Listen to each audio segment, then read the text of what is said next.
if we are making final instance in final static, we have to initialize it. We have to assign the value.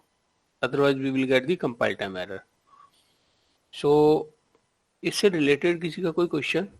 So, final is a keyword which is applicable. We can apply over the class, over the method, and before the variable. Okay, variable की 3 category है. If instance variable and static variable. Kajol, am I audible? Yes, sir. अगर instance variable static variable को हम final नहीं बनाते हैं तो is it mandatory we have to initialise the value of it? लेकिन सर ऑब्जेक्ट क्रिएट करने के लिए तो सर हमें इनिशियलाइज करना ही पड़ेगा ना? नहीं, अब भूल जाओ object. Just I am saying, question पे ध्यान दो. क्वेश्चन क्या है, इफ अगर मैं उसको फाइनल नहीं बना रहा हूं तो क्या ये जरूरी है, ये मैंडेटरी है? इज इट मैंडेटरी कि हम उसको वैल्यू इनिशियलाइज करना ही है इंस्टेंस एंड स्टैटिक वेरिएबल को?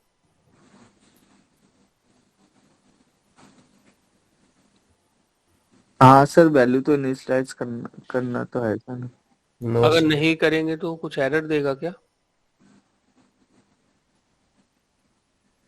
नहीं करेंगे तो सर फिर पूरा प्रोग्राम कैसे बनेगा? जेवीएम उसको कुछ ना कुछ डिफॉल्ट वैल्यू इनिशियलाइज करता है, राइट? तो ऐसा जरूरी नहीं है कि हमें ही उसको इनिशियलाइज करना है, राइट? ऐसा कोई एरर नहीं देने वाला. अगर आपका फाइनल नहीं है तो फाइनल है then we have to initialise. थोड़ा सा देखो, इंटरव्यू पॉइंट ऑफ व्यू से इट इज सफिशिएंट कि we are making variable as final, तो हम उसकी वैल्यू चेंज नहीं कर सकते. Method as final we can not override it. Class as final we can not make it child class. Working point of view से हमें थोड़ी सी अंडरस्टैंडिंग इसकी और ज्यादा होनी चाहिए, क्योंकि वेरिएबल की इसमें भी कैटेगरी है, different types of variable. Okay, so that actually we need to keep in our mind कि फाइनल, नॉट फाइनल, इंस्टेंस और स्टैटिक वेरिएबल्स अगर हम इनिशियलाइज नहीं करेंगे तो JVM will initialise something, default value initialise कर देगा, राइट? लेकिन if we are making final then we have to initialise it. Okay, और इसकी आपको प्रैक्टिस करनी चाहिए सभी लोगों को. इफ यू आर मेकिंग, तो कितने वे हो सकते हैं जैसे आप इसकी वैल्यू इनिशियलाइज कर सकते हो फाइनल वेरिएबल की. Okay, so you need to do the practice. तो लगभग हमारा फाइनल मॉडिफायर कंप्लीट हो जाता है. So let's we can move. Today we are going to talk about static modifier. Just give me a minute guys. Guys, can you mute yourself? Thank you.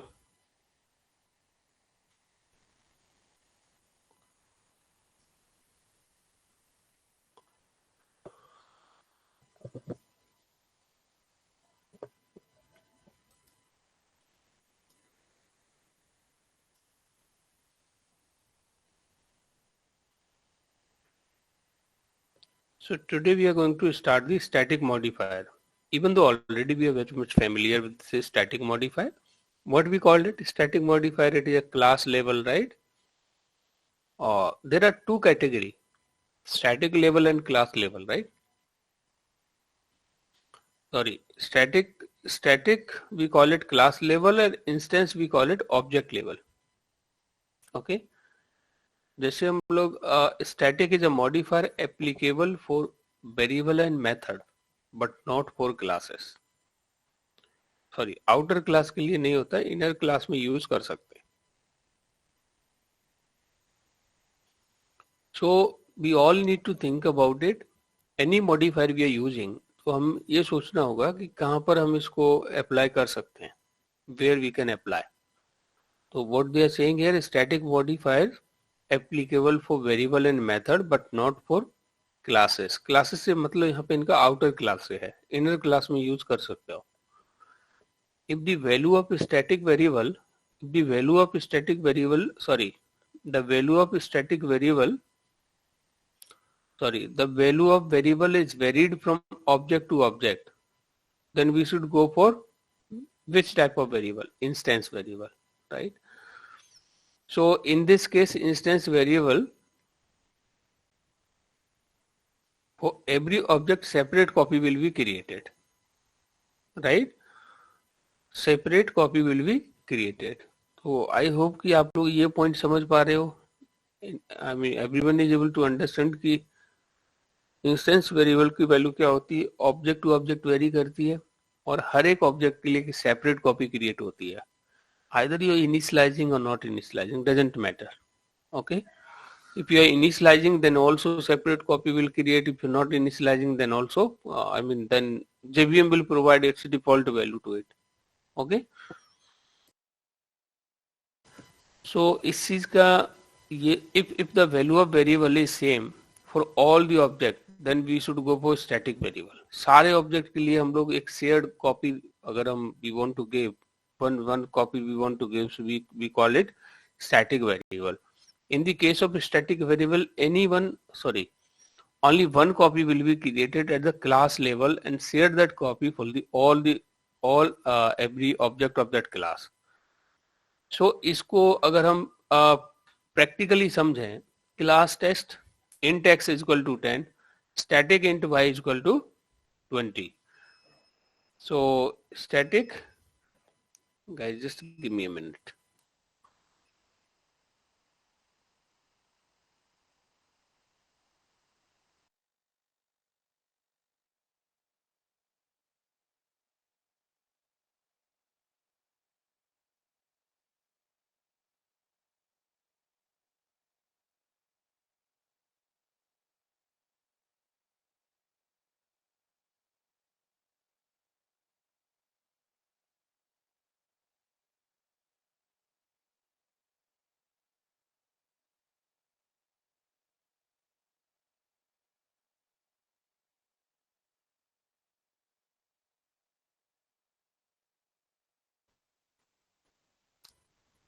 Okay, so ये point बहुत जरूरी है, बहुत important है. सभी लोग अपना please concentrate, है ना, please focus towards it.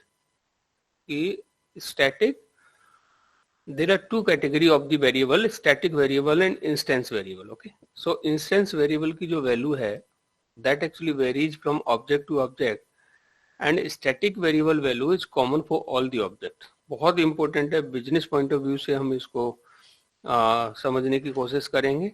And so there is a class test. Here it is a int x is equal to 10, static int y is equal to 20. So let me ask someone you, int x is equal to 10. So is Pavan in this class? Yes, sir. Yeah.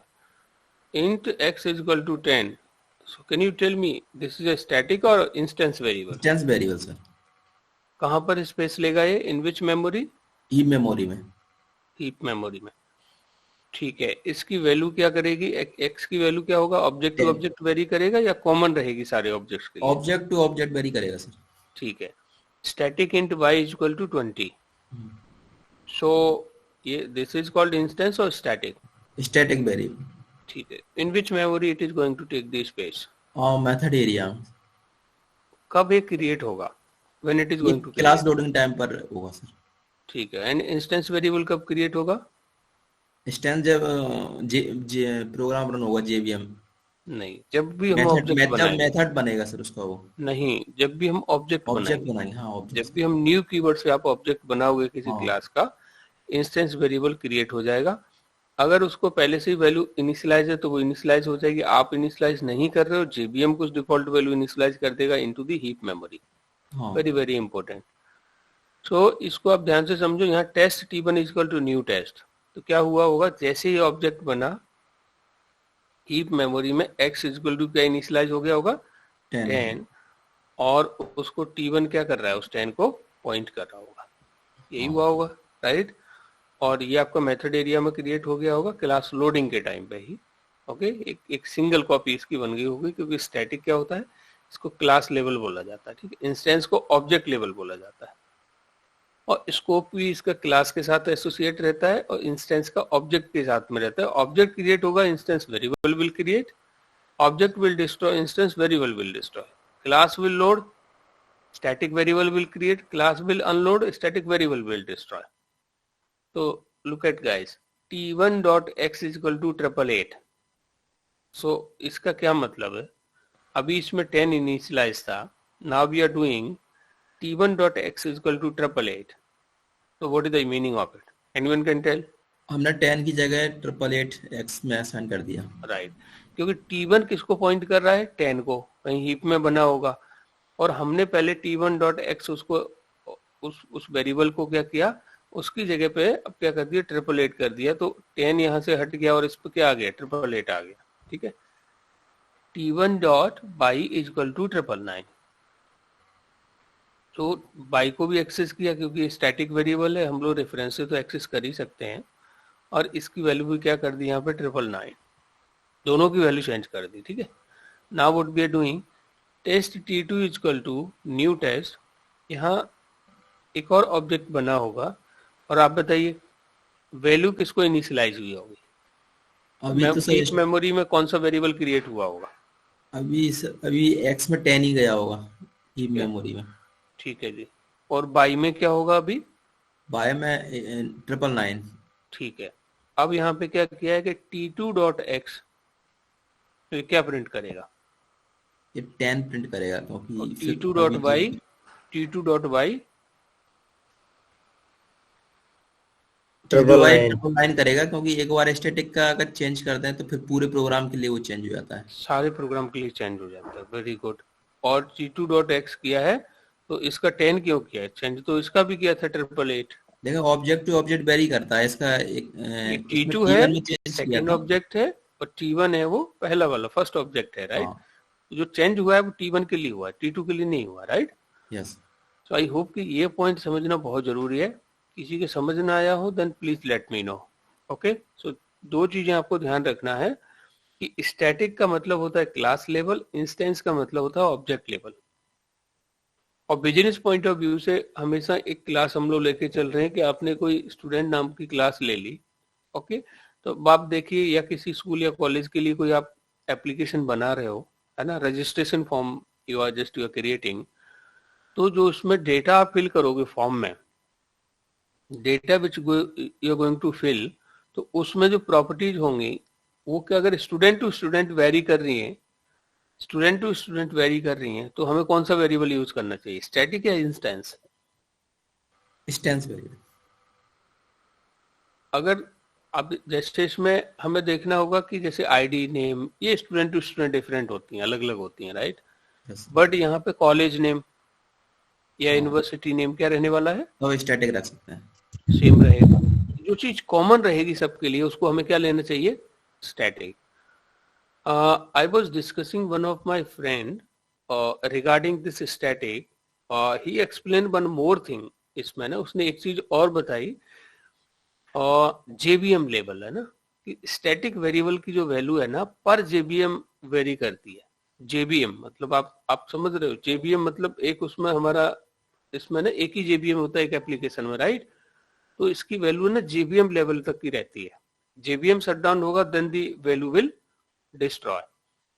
और instance की value क्या होती है, object to object very करती है, but it's okay, अभी फिलहाल अगर JVM समझ नहीं आ रहा है it's okay, but for the timing we need to understand class level. Okay, तो जो कॉमन वैल्यू है, जो लोग कंपनी में काम करते हैं उनके लिए बताइए कॉमन वैल्यू क्या होगी, कॉमन वेरिएबल क्या होगा, कंपनी नेम से। जो लोग बैंक में काम करते हैं उनके लिए कॉमन वैल्यू क्या होगी, बैंक नेम, SBI मतलब बैंक नेम, राइट।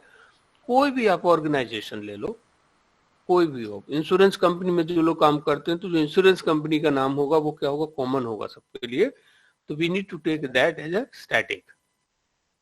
जिनकी value person to person vary कर रही है, एम्प्लॉय टू एम्प्लॉय वेरी कर रही है, ऑब्जेक्ट टू ऑब्जेक्ट वेरी कर रही है, उन वेरिएबल्स को हमें क्या लेना चाहिए, instance variable. We need to take a instance variable. Static members can be accessed from both instance and static area. तो static members को हम लोग instance and static area में access कर सकते हैं। But the problem is here, instance member can be accessed only from instance area directly. इनको static area में डायरेक्टली एक्सेस नहीं कर सकते। इस पॉइंट का मतलब क्या है? What is the meaning of this point? तो अगर हम यहाँ देखें, I think Kajal am audible? Yes sir. Int x is equal to 10, बताइए इंस्टेंस वेरिएबल है स्टैटिक है? Sir instance. मेन मेथड के अंदर अगर मैं इस एक्स को डायरेक्ट यूज करना चाहूं तो कर सकता हूं? कर थिंक सकते अबाउट हैं it, sir. Think about it, then answer it. सोचना है फिर आंसर देना है, क्योंकि नहीं हरी बरी में आंसर नहीं देना है। इंस्टेंस वेरिएबल, देखो पॉइंट क्या कह रहे हैं यहाँ पे, static member can be access from both instance area and static area. आपको ये पूछना चाहिए यहाँ पे कि जो मेन है ये कौन सी एरिया है, इंस्टेंस है स्टैटिक है? आप बताओ कौन सा है? मेन मेथड है वो कौन सी एरिया है? पहले तो मेन मेथड है वो कौन सी एरिया है, इंस्टेंस एरिया है या स्टैटिक एरिया है? आपको पहले क्वेश्चन ये करना चाहिए। पहले हमें ये समझ आए, तभी तो ये पॉइंट समझ आएगा हमें कि static member can be access from both. अगर स्टैटिक मेंबर है तो इसे इंस्टेंस एरिया में और स्टैटिक एरिया में दोनों जगह पे हम लोग एक्सेस कर सकते हैं। Yes sir. Whereas instance member can be access only from instance area. तो मेन में क्या लगा रहता है गाइस? मेन में तो स्टैटिक लगा रहता है, right? Yes sir. Public static, तो वो तो स्टैटिक एरिया हुआ, उसमें इंस्टेंस वेरिएबल डायरेक्ट एक्सेस नहीं कर सकते।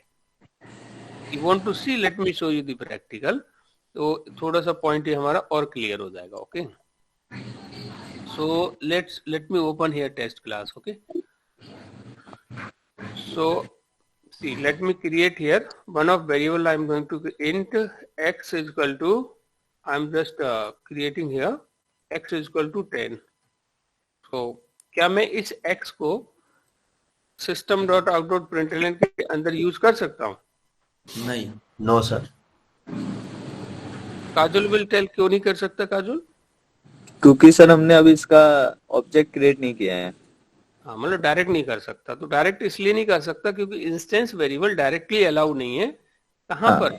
स्टैटिक एरिया के अंदर। तो यस सर। डायरेक्ट इसको हम एक्सेस करेंगे तो कैसे करेंगे? ऑब्जेक्ट बनाकर, राइट? ऑब्जेक्ट कंस्ट्रक्टेड के through. Object test is equal to new test. Okay, और यहाँ पे अब मैं टेस्ट डॉट, पहले मैं डायरेक्ट एक्सेस करने की कोशिश करता हूँ सी, तो इसने क्या दे दिया? Compile time error. ओके, अगर मैं टेस्ट की मदद से, रेफरेंस वेरिएबल की मदद से एक्सेस करूंगा तो मैं एक्सेस कर सकता हूँ। See, I hope this point also has been clear. So इसी का हम केस देखते हैं। अब यहाँ पे बना लेते हैं हम लोग क्या, एक मेथड भी बना लेते हैं। ठीक है, मेथड मीन्स एक इंस्टेंस एरिया क्रिएट कर लेते हैं। दो एरिया तो पता होना चाहिए ना हम लोगों को, कैसे क्रिएट करेंगे?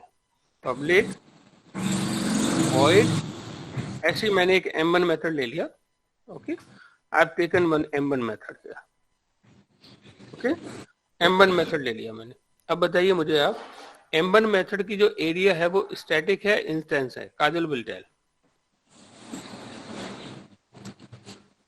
सर इंस्टेंस है ना, क्योंकि स्टैटिक नहीं लगाया तो आप समझ जाओ कौन सा इंस्टेंस एरिया है। Yes sir. तो इस पॉइंट, अब ये बोल रहे हैं कि इंस्टेंस में आप इसको डायरेक्ट एक्सेस कर सकते हो।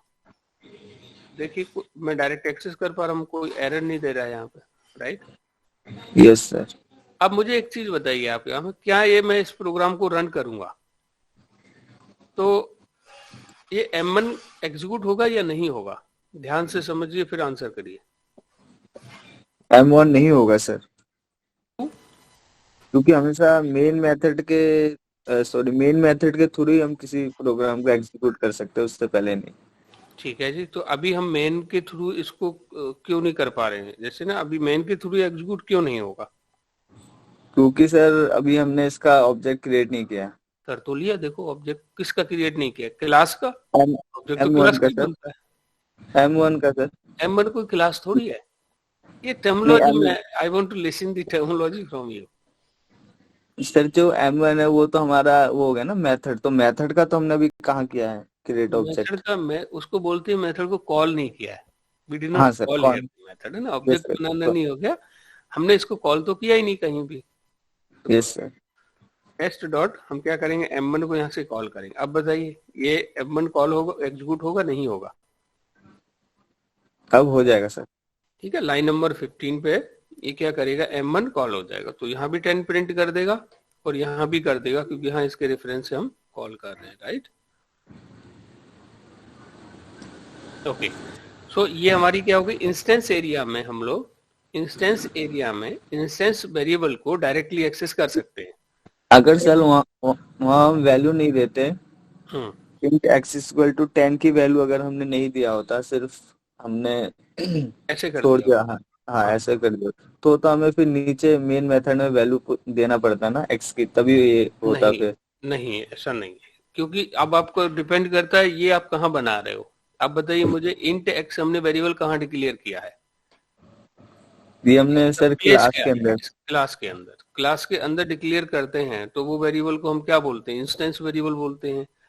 तो पहला ही मेरा क्वेश्चन था today class, in the today class की इंस्टेंस वेरिएबल को वैल्यू असाइन करना मैंडेटरी है क्या? The answer is no. JVM इसको डिफॉल्ट वैल्यू इनिशियलाइज कर देगा। तो अब बताइए इंट x JVM इसको क्या डिफॉल्ट वैल्यू इनिशियलाइज करेगा? 0।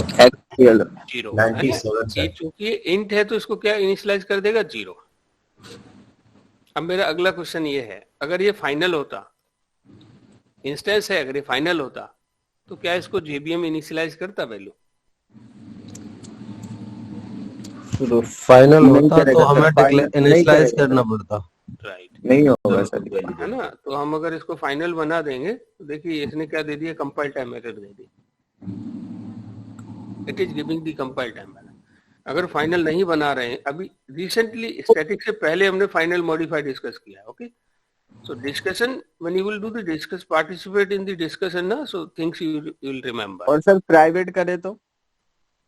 प्राइवेट अलग मॉडिफायर है। प्राइवेट का मतलब तो कुछ और ही हो गया ना। प्राइवेट का मतलब क्या हो गया कि आप उसको एक्सेस, वहां पर एक्सेसिबिलिटी हो जाती है कि आप उसको क्लास के अंदर कहीं भी एक्सेस कर सकते हो, क्लास से बाहर एक्सेस नहीं कर सकते, है ना? अभी हम लोग इनिशियलाइजेशन की बात कर रहे हैं, okay?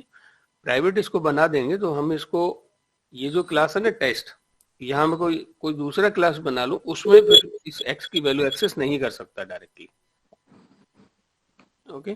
So I hope you understand कि इंस्टेंस एरिया, ठीक है? अब हम लोग कोई स्टैटिक वेरिएबल लेते हैं, we are taking here static variable,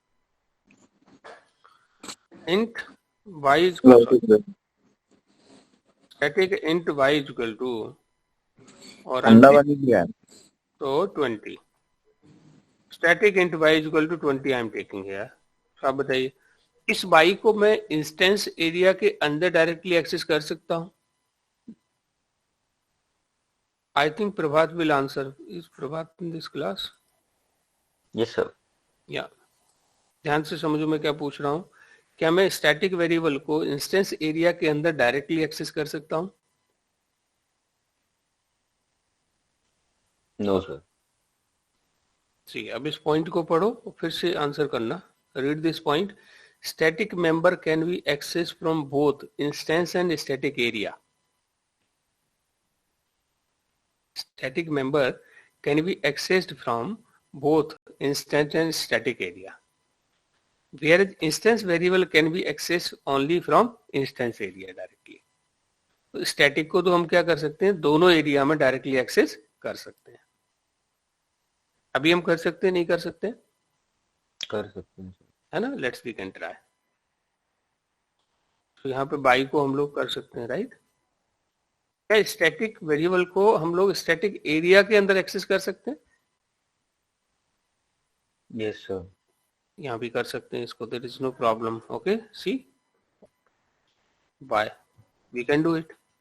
but एक चीज ध्यान रख, इंस्टेंस एरिया, इंस्टेंस वेरिएबल में रिस्ट्रिक्शन है। इंस्टेंस वेरिएबल में क्या रिस्ट्रिक्शन है कि इंस्टेंस वेरिएबल को स्टैटिक एरिया में नहीं होगा। हाँ, स्टैटिक एरिया में डायरेक्टली एक्सेस नहीं होगा। Remember this point, this is quite important point.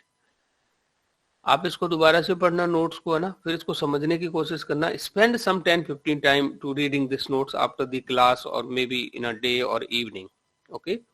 और इसमें आपको लग रहा है कोई पॉइंट की I am not able to understand what the meaning of any line or anything syntax, please let me know. Okay. Now consider the following declaration: int x is equal to 10, static int x is equal to 10. So what we are doing here, consider of the following. Okay, int x is equal to, okay, what they asking, which of the following above can take simultaneously within the same class. I mean, just they ask the question. If you are able to answer, try to give this, इसमें participate करना, so your understanding will increase. Okay. For a static method, compulsory implementation should be available. Now they are talking about the static method. Okay. Variables का हमारा, we understand. Static modify, if any static variable we are creating, which means उसकी जो value है, that is a common for all the object. Hello sir. Yes. Sir, जैसे हम कोई भी method create करते हैं, तो उसको हमेशा मेन मेथड की क्यों नीड होती है जब हम उसे कॉल करते हैं? जैसे मेन मेथड की जरूरत क्यों होती है? उसको एग्जीक्यूट करने के लिए, राइट? हाँ सर. क्योंकि सी एग्जीक्यूशन स्टार्ट होता कहाँ से आपकी क्लास में? सबसे पहले मेन से स्टार्ट होता है ना एग्जीक्यूशन. जेबीएम के अंदर उसका वो लिखा हुआ है, उसको कॉल करने का जेबीएम के अंदर ये कोड लिखा हुआ है. जेबीएम के अंदर ये कोड लिखा है कि जब भी जेबीएम एग्जीक्यूट होगा वो क्या करेगा, मेन मेथड को कॉल करेगा. तो एग्जीक्यूशन स्टार्ट कहाँ से हो रहा है? मेन से हो रहा है. मेन ही नहीं होगा तो प्रोग्राम ही एरर दिखा देता है. राइट. नहीं, रन टाइम एरर दिखा देगा. रन टाइम एरर दिखाएगा, कंपाइल तो हो जाएगा आपका, राइट. कंपाइल जेबीएम को चाहिए, लेकिन 1.7 तक मतलब विदाउट मेन भी एग्जीक्यूट करा सकते थे, लेकिन 1.8 से मेन के बगैर क्लास को एग्जीक्यूट नहीं करा सकते. But let me clear one thing here. Real time पे जब प्रोजेक्ट पे काम करोगे वहां हमको मेन ढूंढने से भी नहीं मिलेगा. ठीक है.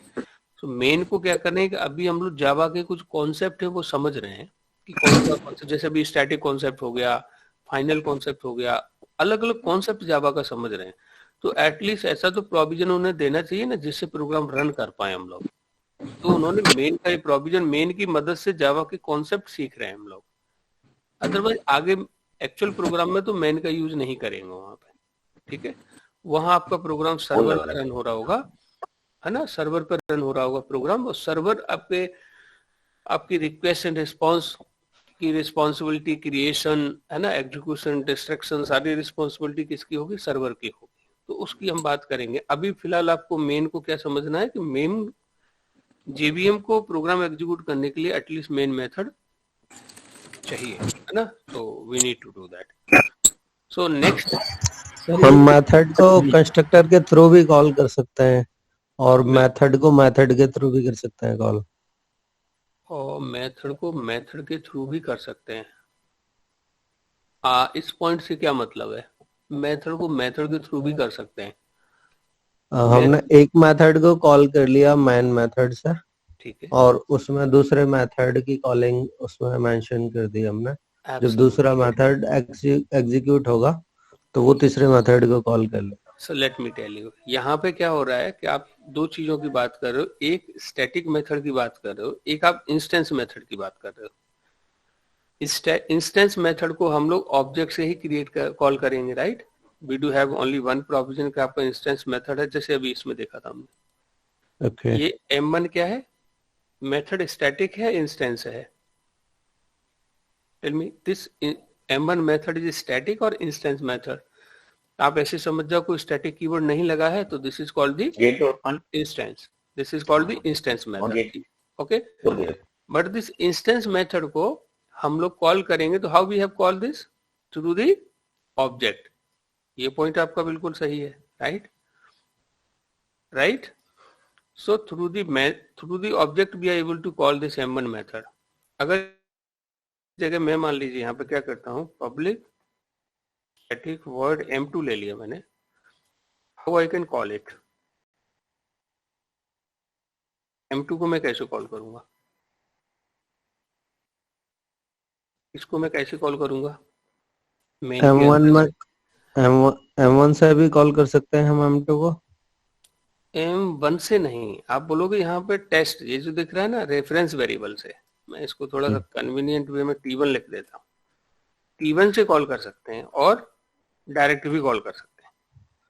क्या हम ऑब्जेक्ट क्रिएट M1 में भी कर सकते हैं M2 का? ऑब्जेक्ट क्रिएट हम लोग दोबारा से बोलो अगेन। M1 मेथड के अंदर क्या हम M2 का ऑब्जेक्ट क्रिएट करके हम M1 के थ्रू कॉल कर अब सकते हमें हैं? ये समझना होगा जो हम टर्म जो बोल रहे हैं ना कि M1 का ऑब्जेक्ट M2 का ऑब्जेक्ट, ऑब्जेक्ट ना ही M1 का है ना ही M2 का है, ऑब्जेक्ट किसका है? टेस्ट एक क्लास का है सर। राइट। अब आपका क्वेश्चन होना चाहिए कि अब हमें क्या करना है, हमारे पास टू कैटेगरी है मेथड्स की। कितनी category we do have? How many category we do have method? Two one is categories. Instance, one is static. Two category है आपके पास, है ना। एक इंस्टेंस मेथड है, एक स्टैटिक मेथड है, ठीक है। सो इंस्टेंस मेथड के लिए हमें नीड होगी ऑब्जेक्ट क्रिएशन की। ये जो इंस्टेंस मेथड है इसको कॉल करने के लिए हमें नीड होगी ऑब्जेक्ट क्रिएशन की। स्टैटिक मेथड के लिए जरूरी नहीं है, आपको ऑब्जेक्ट की नीड नहीं है, आप डायरेक्ट कॉल कर लोगे। Let me show you M2, I am able to call it. तो M2 को मैं डायरेक्ट क्यों कॉल कर पा रहा हूं?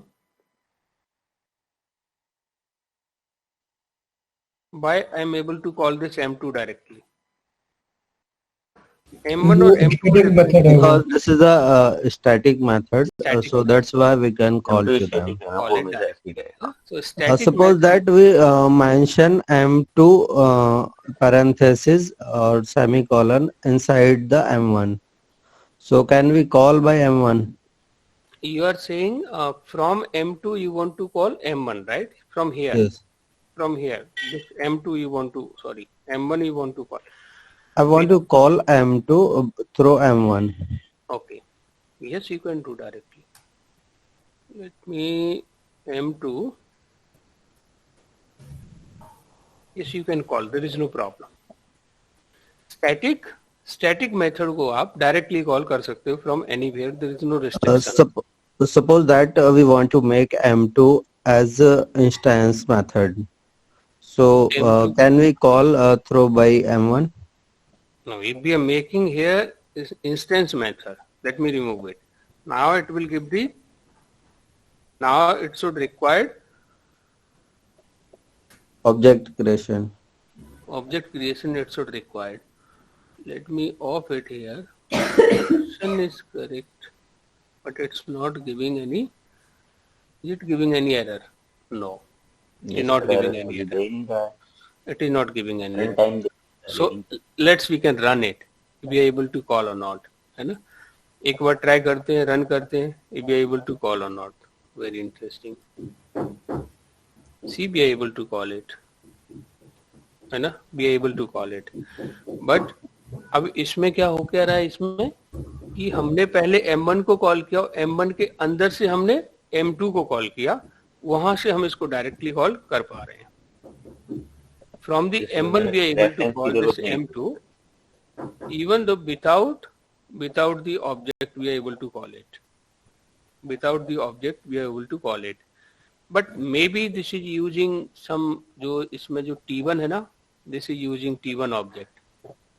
This is even we are using T1 reference से हमने M1 को कॉल किया और M1 के अंदर से हमने इंस्टेंस मेथड को डायरेक्टली कॉल कर लिया, right. So maybe internal, maybe it is using this T1, we can say, but हाँ कॉल कर सकते हैं ऐसे। But I see this first time, है ना, कि ऐसा हम कर सकते हैं। So हाँ कर सकते हैं, but नॉर्मल वे में इंस्टेंस मेथड को आप कैसे कॉल करोगे? How you will call instance method को? आप कैसे कॉल करोगे? How you will call? Normally through the object, through the object. Indirectly आप कॉल कर सकते हो, डायरेक्टली नहीं कर सकते। इनडायरेक्टली आप कर सकते हो, but we need to check क्या हम किसी अदर उसमें ऐसे कर सकते हैं क्या, डिफरेंट क्लास के अंदर कर सकते हैं क्या, राइट? क्या ये सेम चीज हम लोग डिफरेंट में कर सकते हैं क्या? So that we need to check, okay. But for the timing what you need to remember, static method को हम लोग डायरेक्टली कॉल कर सकते हैं, इंस्टेंस मेथड को we will call through the object only, okay guys? But verify this point कि हम different class के लिए भी ऐसा कर सकते हैं क्या, and then please let me know. Okay, any other question? तो हमें क्या समझ पड़ा?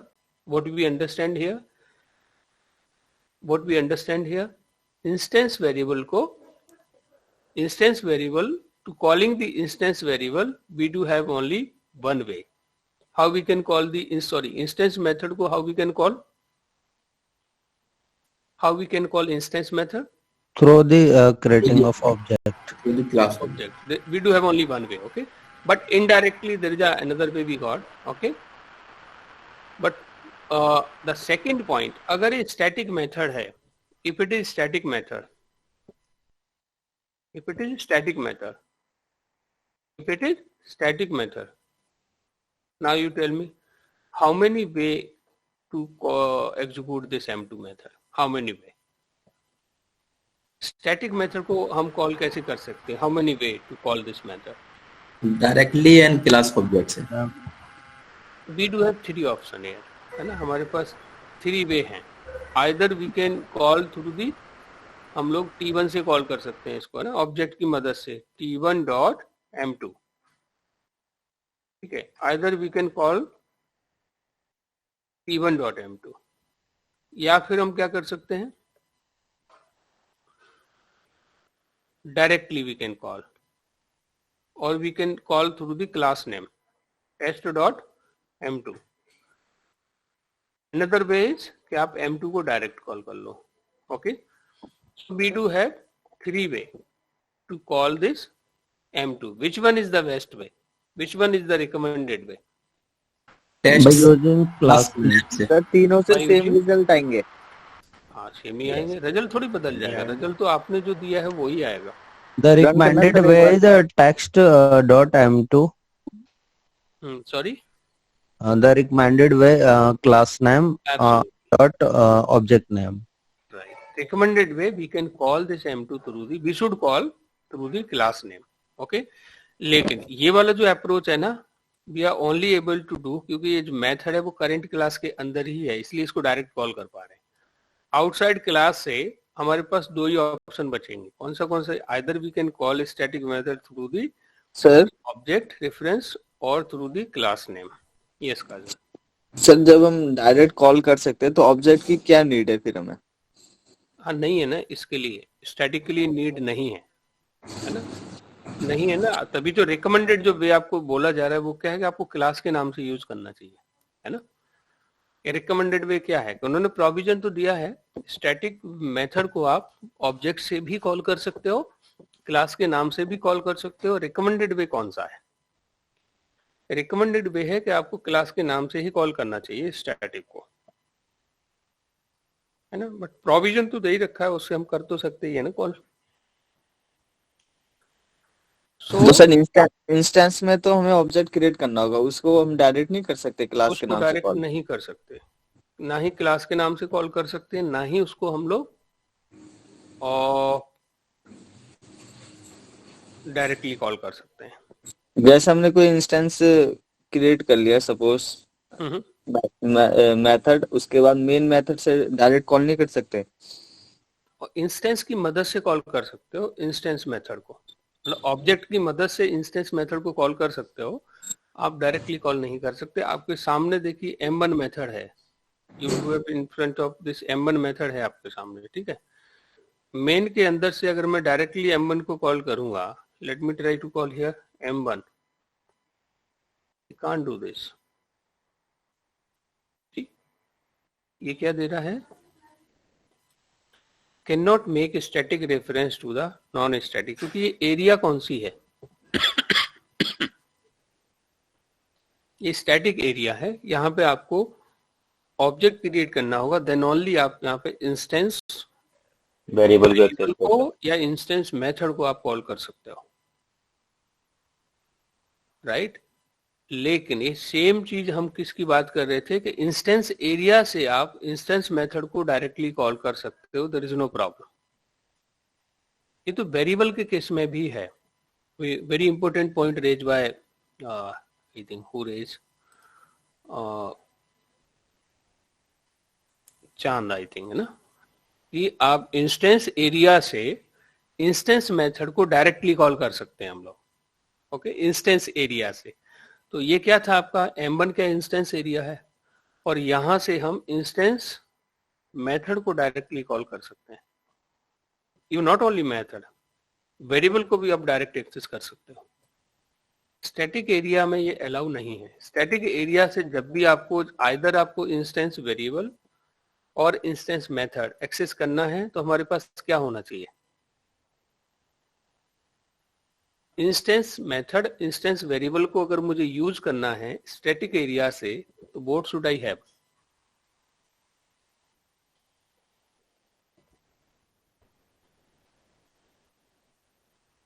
अगर मुझे इंस्टेंस वेरिएबल, इंस्टेंस मेथड को यूज करना है कहां से, स्टैटिक एरिया से, what should I have, object of that class, right. Object बनाना पड़ेगा। मुझे उस क्लास का मेरे पास क्या होना चाहिए, I should have the object of it, then only I can access, okay. लेकिन इंस्टेंस एरिया से मैं डायरेक्ट एक्सेस कर सकता हूं, there is no problem, instance के लिए नहीं। स्टैटिक एरिया से अगर आपको इंस्टेंस वेरिएबल और इंस्टेंस मेथड यूज करना है तो we do have the object. अब इसी चीज को ऐसे बोलते हैं हम लोग, स्टैटिक वेरिएबल और स्टैटिक मेथड, उसको हम लोग उसको कॉल करने के लिए हमारे पास 3 वे हैं। स्टैटिक एरिया से कॉल करने के लिए हमारे पास वी डू हैव द 3 वे। विच 3 वे, आप ऑब्जेक्ट से भी कॉल कर सकते हो, डायरेक्ट भी कॉल कर सकते हो, और क्लास के नाम से भी कॉल कर सकते हो। We do have 3 way. Recommended way कौन सा है, क्लास के नाम से कॉल करिए, ओके, अगर स्टैटिक मेथड है। इसलिए तो आप अगर यहाँ पे गौर से देखोगे तो मेन मेथड है, मेन क्या है, स्टैटिक है। तो जेबीएम इसको कैसे कॉल कर लेता होगा, जेबीएम इसको कैसे कॉल कर लेता होगा, through the class name, class के नाम से कॉल कर लेता होगा, राइट। इसको ऑब्जेक्ट बनाने की जरूरत तो उसको नहीं पड़ती होगी, ओके गाइस। तो I hope you understand this point. तो इसको थोड़ा सीक्वेंस में समझने की कोशिश करो कि एक तो हमारे पास इंस्टेंस वेरिएबल है, एक हमारे पास स्टैटिक वेरिएबल है। इन सेम वे में instance method we do have और static method we do have, okay. तो कॉल करने का जो अप्रोच है कि अगर आपको इंस्टेंस मेथड, इंस्टेंस वेरिएबल अगर कॉल करना है मेन से, तो हमारे पास क्या होना चाहिए, क्लास का ऑब्जेक्ट। और स्टैटिक वेरिएबल, स्टैटिक मेथड है तो हम डायरेक्टली भी एक्सेस कर सकते हैं अगर सेम क्लास के अंदर है। तो अदर क्लास में है तो हम लोग क्लास के नाम से कॉल कर सकते हैं, ऑब्जेक्ट के रेफरेंस से भी कॉल कर सकते हैं, बट रिकमेंडेड वे कौन सा है कि आप उसको कॉल करिए through the class name. I hope you understand this point. For static method, compulsory implementation should be available, whereas for static method, compulsory implementation should be available, whereas abstract method implementation should not be available. Hence, abstract और static का combination क्या हो जाता है यहाँ पे, illegal हो जाता है। For static method, overloading concept is applicable. Hence, within the same class, we can declare 2 main method, the different argument, 2 main method with the different argument. So, इसमें ये what point they are highlighting here, कि for static method, overloading concept is applicable. Static method को आप overloading कर सकते हो। अभी overloading हम लोगों ने पढ़ा नहीं है, right? Overloading अभी oops के concept हमने पढ़ा नहीं है। तो overloading means क्या होता है, method would be same and their argument must be different, so we can call that method is overloaded method, okay। जैसे पर्सन एक है, अलग अलग जगह पे वो अलग अलग तरीके से बिहेव करता है। जैसे पर्सन 1 अगर वो फैमिली में है तो फैमिली मेंबर की तरह बिहेव कर रहा है, ही इज अ फादर तो किड्स के साथ में फादर का रोल प्ले कर रहा है, और if he is in company तो वो एम्प्लॉय की तरह बिहेव कर रहा है, right. If he is in with friend तो फ्रेंड की तरह बिहेव कर रहा है। Person is only one, but वो अलग अलग प्लेस पे अलग अलग रोल प्ले कर रहा है, राइट। ऐसे ही इसमें अगर मेथड का नाम है वो सेम रहेगा और आर्गुमेंट उसका डिफरेंट हो जाएगा, तो वो क्या हो गया उसमें, हम this concept is nothing called the method overloading. इस चीज को बोलते हैं मेथड ओवरलोडिंग। मेथड का नाम सेम रहेगा और इसका बिहेवियर कैसे चेंज हो जा रहा है, विद द हेल्प ऑफ जो भी आप आर्गुमेंट उसमें पास कर रहे हो, वन आर्गुमेंट है, एक और मेथड है सेम नाम से, उसके टू आर्गुमेंट है, एक और मेथड है सेम नाम से बट उसके थ्री आर्गुमेंट है, तो इस कॉन्सेप्ट को क्या बोलेंगे, method overloading. So method overloading always take care by the compiler. तो इसमें क्या बोल रहे हैं, for static members overloading concept is applicable, sorry static methods, static method के लिए ओवरलोडिंग कॉन्सेप्ट एप्लीकेबल है. Within the same class आप एक से ज्यादा स्टैटिक मेथड डिक्लेयर कर सकते हो. ओके तो जैसे इन्होंने एक एग्जांपल दिया है यहाँ पे, public static void M, how this M, it is main, है ना, it is main, public static void main, और इसमें स्ट्रिंग एरे ऑफ आर्क्स लिख दिया यहाँ पर, और यहाँ इंट एरे ऑफ आर्क लिख दिया. एक क्लास के अंदर हम एक से ज्यादा मेन मेथड लिख सकते हैं. सर यहाँ पे हम कोई भी वेरिएबल यूज लिख सकते हैं. या इंट यूज किया हमने स्ट्रिंग की जगह पे, हम कोई भी वेरिएबल यूज कर सकते हैं, int, wide, fold, double, long. तो आर्गुमेंट है, कुछ भी ले लो आप इसमें ना, एनीथिंग यू कैन टेक, है ना. ये हम एरे बना रहे हैं ना, तो एरे किसी भी टाइप का एरे बना सकते हो आप इसमें. लेकिन जेबीएम, अब बताइए, yes answer is what you said कि हम लोग एक से ज्यादा मेन मेथड लिख सकते हैं. जेबीएम किसको कॉल करेगा, लिख सकते हैं, स्ट्रिंग वाले को करेगा, ये फिक्स है, right. JVM is going to call, वो ये जो स्ट्रिंग एज आर्गुमेंट है ना, वो इसको कॉल करेगा. इसको जेबीएम क्या कर देगा, इग्नोर कर देगा. इसे कॉल करने के लिए इसे हमें एक्सप्लिसिटली कॉल करना होगा. इसलिए इन्होंने जब इसको रन किया ना, तो आउटपुट क्या आया, जो भी डबल कोड में स्ट्रिंग एरे, और ये आपका मेन यहाँ पे एग्जीक्यूट हुआ ही नहीं है. एक से ज्यादा आप स्टैटिक मेथड लिख सकते हो. तो स्टैटिक मेथड के लिए क्या रहता है, method overloading concept is applicable. Okay, overloading concept से मतलब क्या है, यहाँ पे method name would be same, the argument would be different. तो यहाँ बताइए आर्गुमेंट डिफरेंट हो रहा है या नहीं हो रहा है, इसलिए आर्गुमेंट डिफरेंट हो रहा है. यहाँ पे it contain string type array और it contain int type array, तो इनका टाइप चेंज हो जा रहा है, राइट. तो आर्गुमेंट सर हमें दोनों को कॉल करना है, एक तो कंपाइल हो रहा है, दूसरा नहीं हो रहा है. दूसरे को कैसे कंपाइल करेंगे, मेन के अंदर से डायरेक्ट कॉल करिए आप इसमें, मेन के अंदर से मेन को कॉल कर लीजिए. We have to call it, right. Main के अंदर से आप मेन को कॉल कर लीजिए. ओके सर, है ना, directly we can call either through the class name we can call, है ना. So overloading concept for static method is applicable. That was the important point to highlighted here. Static method को हम overloading कर सकते हैं, एक से ज्यादा सेम नाम से स्टैटिक मेथड ले सकते हैं, है ना, we can take. But JVM always call string argument main method only. The other main we have to call explicitly. Just like जो normal method हम call करते हैं कि directly आप main को call कर लीजिए, we can call it. तो इसको जरा try करते हैं, ठीक है. So let me remove these all things here. Ji. So and ये सब मैं हटा रहा हूँ यहाँ से. This all I am removing from here. Okay. So अभी इस क्लास के अंदर we do have only one main method. Okay, we do have only one main method. और इसके अंदर हम क्या करते हैं, I just इसमें string square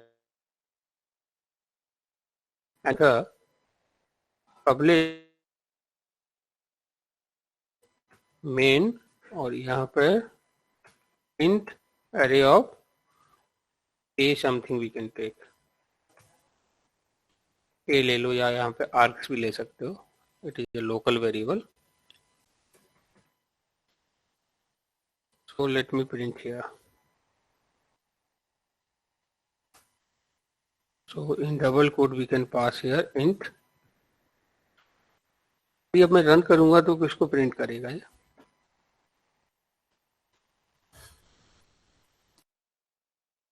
स्ट्रिंग वाले को. string array. It is going to print here string array. So question ये है how I can call this. ये मैन को मैं कैसे कॉल करूंगा? फ्रॉम दिस स्ट्रिंग के नीचे मैन मेथड लिख देंगे। लिखने से बात नहीं बनने वाली। पवन विल टेल। बताइए कॉल हो रहा है? कॉल होगा, लेकिन ये इसमें पैरामीटर है, उसमें वो नॉन पैरामीटर है थोड़ा। हाँ, तो अब पैरामीटर का टाइप क्या है? What is the type of parameter? In type का है तो देना अकेला पड़ेगा। इंट नहीं है, इंट एरे है। इंट एरे है। तो वैल्यू भी हमें क्या देनी पड़ेगी यहाँ पे? इंट एरे में देना पड़ेगा। इंट एरे टाइप की वैल्यू देनी होगी ना, हाँ। है ना, इंट एरे। तो आप पहले क्या करिए, यहाँ पे कोई एरे बना लीजिए।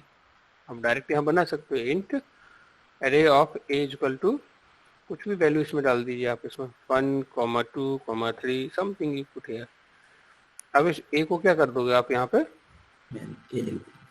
पास कर दोगे, है ना। Now you can call it and you can run it. और इसकी जगह पे क्या यूज कर सकते थे आप लोगों ने, शायद याद हो, अनोनिमस क्लास का कॉन्सेप्ट भी यूज कर सकते हैं इसकी जगह पे। अनोनिमस एरे भी आप यहाँ पे पास कर सकते थे डायरेक्टली, न्यू करके जो करते हैं ना हम लोग यहाँ पे, new int array of I think something, कुछ इस तरीके से हम लोग देते थे ना यहाँ पे। यहाँ पे क्लास का नाम मेन है। क्लास का नाम मेन है? नहीं, मेथड का नाम मेन है। मेथड नेम मेन है आपका। क्लास का नाम तो आपका टेस्ट ही है ना, ये रहा क्लास का नाम, टेस्ट है।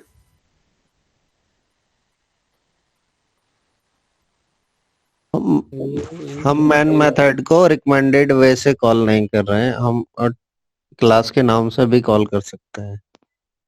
मेन मेथड को राइट क्लास के नाम से भी कॉल कर सकते हैं, रिकमेंडेड वे में नहीं कर रहे हैं हम लोग, ऐसे भी कर सकते थे, टेस्ट डॉट, ऐसे भी कर सकते थे हम लोग इसको call.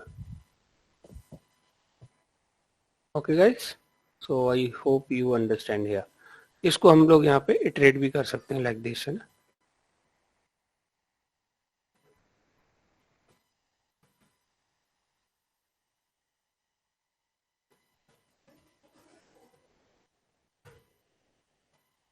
To the for each we can iterate, when we will run it a 1 2 3 यहाँ पे प्रिंट कर देगा।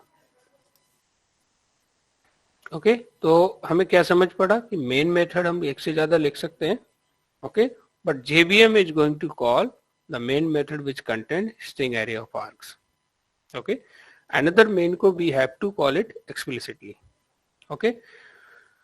So I hope this point is clear for all.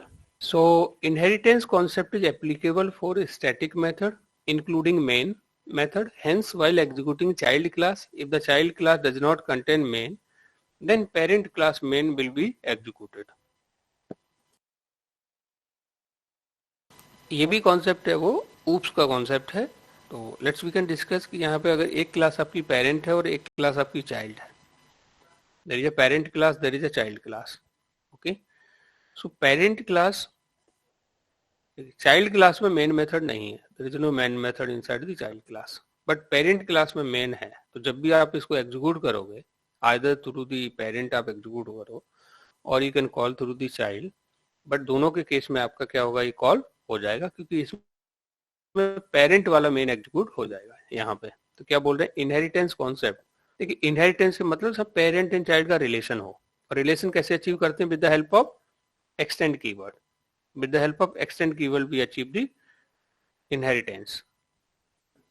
Inheritance concept is applicable for static methods including main method.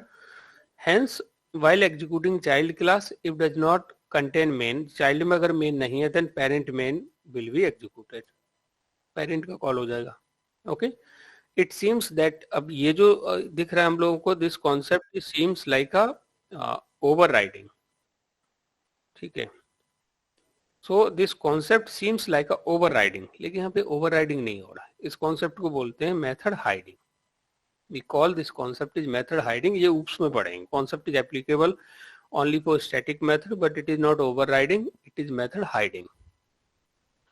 So static method में concept overloading का ही है basically, है ना। या हम बोलेंगे इसको parent child class में, अगर ये हम लोग ऐसे कॉल कर पा रहे हैं, तो वी कॉल इट एक मेथड हाइडिंग हो रहा है. This concept is known as method hiding. In the detail in OOPs concept we will talk about. Okay, जैसे for example P is a class and it contain main method. Okay, and C is a class, it also contain the main method. ठीक है, P के अंदर भी main है, C के अंदर भी main है, C क्या है, चाइल्ड है P का. while we executing है ना, तो P का आपने किया तो पेरेंट का कॉल हो गया, और C को एग्जीक्यूट किया तो चाइल्ड का हो गया. सो देखने तो ऐसा लग रहा है कि ओवरराइडिंग कॉन्सेप्ट हो रहा है. तो पहले थोड़ा जान लेते हैं कि ओवरराइडिंग है क्या. When you are not satisfied with the parent implementation, तो चाइल्ड क्या करता है, उसको मॉडिफाई कर लेता है अपने अकॉर्डिंग. जब हम पेरेंट के इम्प्लीमेंटेशन से सेटिस्फाई नहीं है तो चाइल्ड में क्या कर लेते हैं, उसको ओवरराइड कर लेते हैं.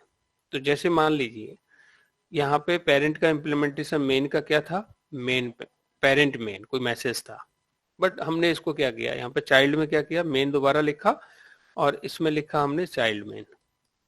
सो देखने से तो ऐसा लग रहा है कि आपने मेन को यहाँ पे ओवरराइड किया है और उसकी बॉडी अपने हिसाब से दे दी. ये हमें देखने से लग रहा है, by seeing it seems.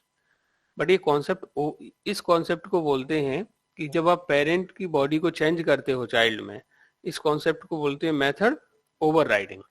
But यहाँ पे बोल रहे हैं कि ओवरराइडिंग नहीं है. This concept is not known as method hiding. इसको बोलते हैं it is not overriding, it is method hiding. Implementation को बेसिकली हाइड कर रहा है, लेकिन ये जो चीज हो रही है कंपाइल टाइम पे हो रही है ना. It is not happening at run time.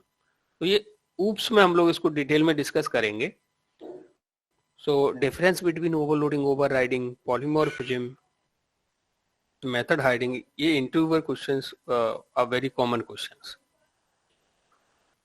So in the detail we will discuss this in OOPS concept. Okay, so don't worry if you are not able to understand here. ये इसका मतलब क्या है. Okay, so next modifier is here native modifiers. Okay, so I think native modifiers we'll talk about tomorrow. So I think for the today I have done. Anyone have any question, feel free to ask.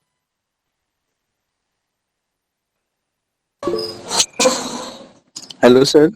या काजल, sir आपने कुछ दिन पहले एक उसका बताया, कोई website बताया था जहाँ पर हम अपने प्रोग्राम बना के डाल सकते हैं, जिसमें कुछ अगर एरर हो तो वो सही करके फिर से बताते हैं. एक वेबसाइट आपने बताया था, कोई नाम?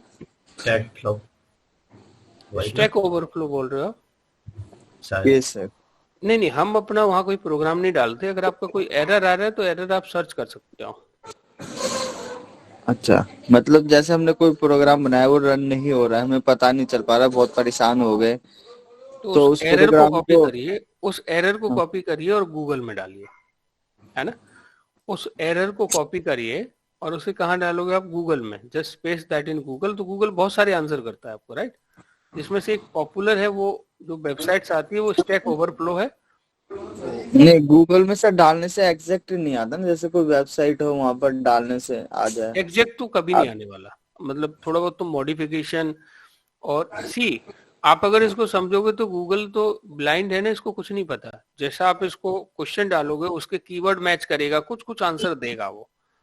आपको क्या करना होगा, अपनी प्रॉब्लम को उससे रिलेट करना होगा कि जो मैं प्रॉब्लम फेस कर रहा हूँ, क्या वैसी वही प्रॉब्लम सामने वाले ने फेस की है, उससे रिलेटेड समथिंग कुछ है. तो आप क्या करोगे, उसके अकॉर्डिंग थोड़ा बहुत मॉडिफिकेशन करोगे उसमें. और जनरली ऐसे ही करते हैं. आईटी में आपको एग्जैक्ट नहीं मिलेगा सॉल्यूशन, कभी कभी एग्जैक्ट भी मिल जाएगा, है ना, जो प्रॉब्लम हमें आ रही है. बट मोस्ट प्रोबेबली जो हम फेस करने वाले, मान के चलना समवन ऑलरेडी फेस इट, उन्होंने बहुत सारे सॉल्यूशन दे दिए हैं. तो जो हम बहुत छोटी छोटी प्रॉब्लम फेस कर रहे हैं, तो उनको आप पुट करोगे तो आपको आंसर्स उसका मिल जाएगा. Answers you will get. Okay, जैसे for example what I can do, कि मैं यहाँ पे ऐसे ही है ना, ऐसे में यहाँ पे जैसे मान लीजिए मैंने कुछ बाई यहाँ पे प्रिंट करा लिया, I did not declare anywhere this, तो इसने मुझे एरर दे दिया. Cannot be resolve to a variable, तो ये एरर आ गया. Okay, by cannot be resolve to a variable, मैंने सेम ऐसे इसको पुट कर दिया. ठीक है, आगे लिख देता हूँ इन दी जावा, कुछ ऐसे तरीके, इस तरीके से लिख दिया. See, lot of answers you will get. अब आपने ये देखा और इसको आपने पढ़ना शुरू किया. स्पेंड सम टाइम, 10-15 मिनट आप इस पे स्पेंड करिए, इसको पढ़िए. ये बोल रहे हैं कि variable name cannot be resolve to a variable, है ना। तो ये अब इस बंदे ने कुछ यहाँ पे दिया हुआ है कि इसको क्या प्रॉब्लम आ रही है। अब आपको इससे रिलेट करनी होगी कि ये प्रॉब्लम मेरी इससे मैच खा रही है या नहीं। फिर आप सॉल्यूशन पे आओगे तो यहाँ पे आप देखोगे 3 आंसर दिए हुए है ना। तो if you look at the scope of the variable hours work, you will see that it is member of class declared as private int. अब देखिए ये कुछ अलग ही है केस, हमारा कुछ अलग ही था, right? If in variable you have having trouble with same pass as argument to the constructor, error message because hours is out of scope in the setter. तो ये तो आंसर किया इन्होंने इस प्रोग्राम के अकॉर्डिंग। क्या हमारी प्रॉब्लम इससे मैच खा रही है क्या? नहीं है। We will see somewhere else, यहाँ पे देखेंगे हम लोग, राइट। कुछ और हम लोग ब्लॉक्स में देखेंगे हम लोग यहाँ पे, है ना। तो इनमें जाके हम सर्च कर सकते हैं कि हमारी प्रॉब्लम इससे मैच खा रही है कि नहीं, राइट। तो that we need to see. Sir जैसे कभी कभार क्या होता है कि कुछ प्रोग्राम बना रहे हैं और वो रन नहीं हो रहा है, एरर बहुत कोशिश कर लिया, गूगल में भी बहुत सर्च किया बट नहीं हो पा रहा, तब परेशान से हो जाते हैं। तो उसके बाद सोचते शायद हमसे नहीं हो पाएगा कोडिंग। हाँ, ये मतलब ये नेचुरल, ये सबके साथ होता है कि एक टाइम ऐसा आता है कि हम बिल्कुल पजल हो जाते हैं, लगता है यार ये अब इसका कोई सॉल्यूशन है नहीं। तो उसका सबसे बेस्ट तरीका है थोड़ा पॉज करिए, आधा 1 घंटे का गैप लीजिए, ठीक है, कुछ और करिए और फिर दोबारा से रिफ्रेश होकर फिर से दिमाग लगाइए। कई बार ऐसी सिचुएशन आती है हम लोगों के सामने कि ये लगता है यार ये प्रॉब्लम सॉल्व अब नहीं होगी, बिलीव मी, और ऐसे करते करते प्रॉब्लम सॉल्व हो जाती है। तो इसके लिए हम लोग क्या करते हैं, कुछ इस तरीके, whoever wants to drop can drop। तो इसके लिए हम कैसे करते हैं कि जब हम कोई जैसे प्रोग्राम बना रहे हैं तो हम लोगों को उसके बारे में 0% नॉलेज है। जब हम स्टार्ट कर रहे हैं तो शाम तक हमने अपने एफर्ट्स लगाए, गूगल से सर्च किया और भी R&D की, उस पर समझ के हम उसको बना रहे हैं, बट स्टिल हमें फाइनल उस पर नहीं पहुंचे।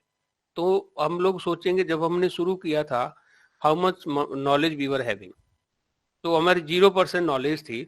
ऑब्वियसली आप ऑब्जर्व करोगे शाम तक 10% आपको सॉल्यूशन मिल चुका होगा। Another day again you will try, okay, तो फिर 20, 30, 40% सॉल्यूशन मिल जाएगा। Another day again you will try. तो फाइनली कब प्रॉब्लम सॉल्व हो जाएगी पता ही नहीं लगेगा। हाँ, ये सिचुएशन आती है कि यार ये तो अब हो ही नहीं रहा है, तो आपको क्या करना है, थोड़ा सा पॉज करना है और थोड़ा सा टाइम दीजिए उसको, ठीक है।